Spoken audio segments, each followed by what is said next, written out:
అండి, welcome to my కటారీ saris Kadiri wholesale. ఈరోజు మంచి రెసిపీ అండి, అంటే స్వీట్.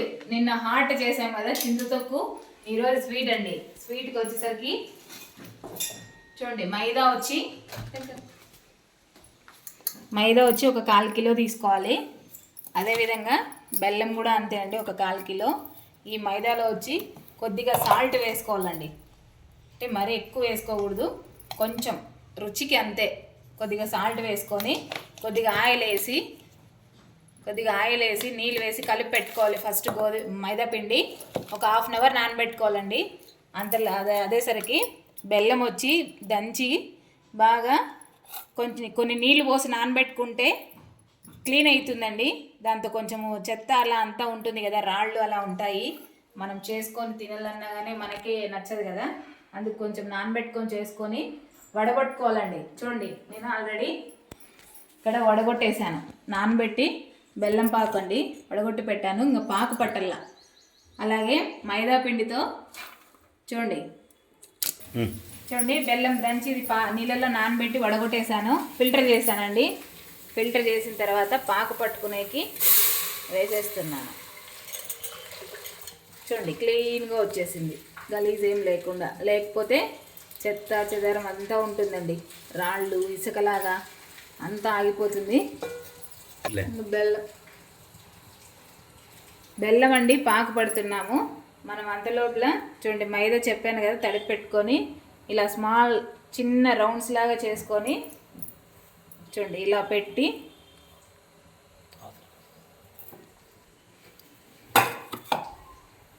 తువ్యానికి ఇలా పెట్టి ఇలా రోల్ చేసి ఆయిల్లో వేసేసుకోవాలండి.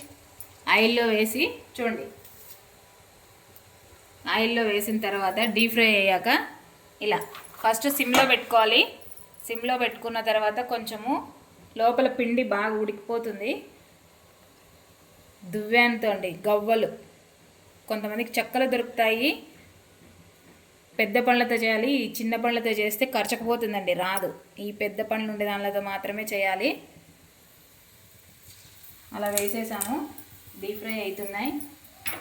అలాగే బెల్లం పాకు కూడా రెడీ అవుతుందండి.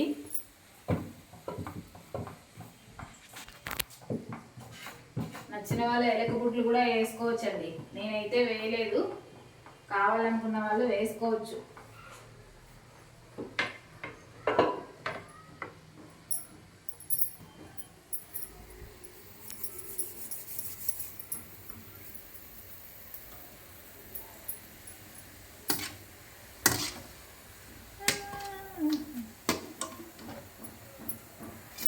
పిల్లలు చాలా ఇష్టంగా తింటారు.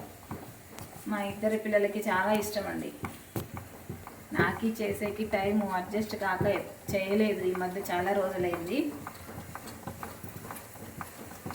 చెయ్యి అంటుంటే ఈరోజు చేస్తున్నాను. స్కూల్కి పోయేసరికి బాగా చూడండి, ఈ విధంగా బెల్లం పాకం వచ్చేంత వరకు ఈ విధంగా బాగా చేయాలి. లేత పాకు పట్టినా కానీ కొంచెం మరి అంత లేతగా అంత ముదురుగా పాకు పట్టకూడదండి.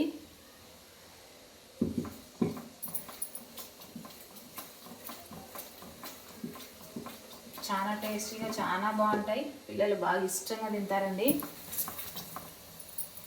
చూడండి, తెలియని వాళ్ళు కొంచెం ప్లేట్లోకి కొన్ని నీళ్ళు వేసుకొని, ఇంకా పాకు రాలేదండి చూడండి.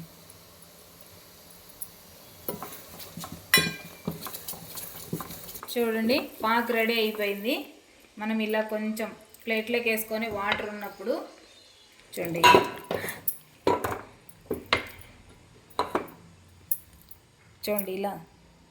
ఇలా వచ్చేస్తుంది. చూడండి, పాకు దగ్గర పడింది కాబట్టి ఇది రెడీ అయిపోయింది.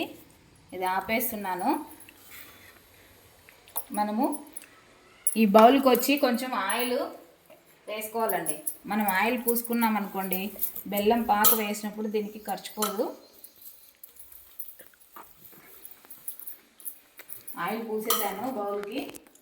పూసేసిన తర్వాత మనం ఈ గవ్వలు ఉన్నాయి కదా, గవ్వలన్నీ ఇందులో వేసేసుకున్నాం. వేసేసాం కదా,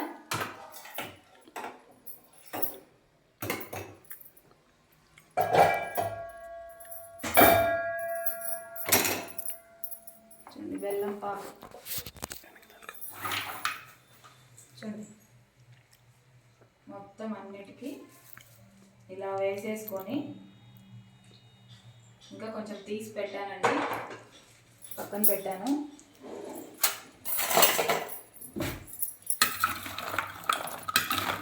చూడండి ఇలా కలిపేసుకోవాలంతా, బాగా నానిపోతాయి. నానిపోయి అంత బాగా క్లియర్గా మొత్తం అన్నిటికీ ప్రతి ఒక్క పీస్కి స్వీట్ బాగా అయిపోతుందండి. కాసేపు మనము అలా నానబెట్టి చల్లారిన తర్వాత తినాలండి. వేడి వేడి పాకం తినకూడదు. చూడండి ఇలా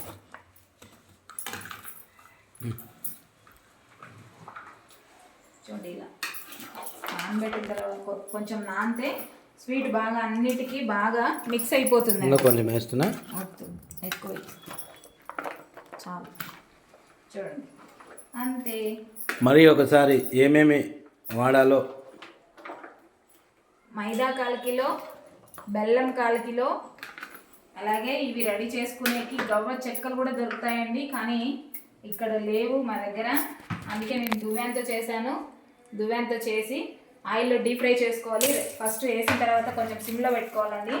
మళ్ళీ కొంచెం రెడ్డిష్ అయ్యేంత వరకు పెట్టుకోవాలి. చూడండి ఈ విధంగా. అలాగే బెల్లం పాకం పట్టుకొని ఇలా పాకంలో రెడీ చేసుకోవాలి. Okay, thank you, bye. Please subscribe అండి, లైక్ చేయండి, షేర్ చేయండి, కామెంట్ చేయండి. బాయ్.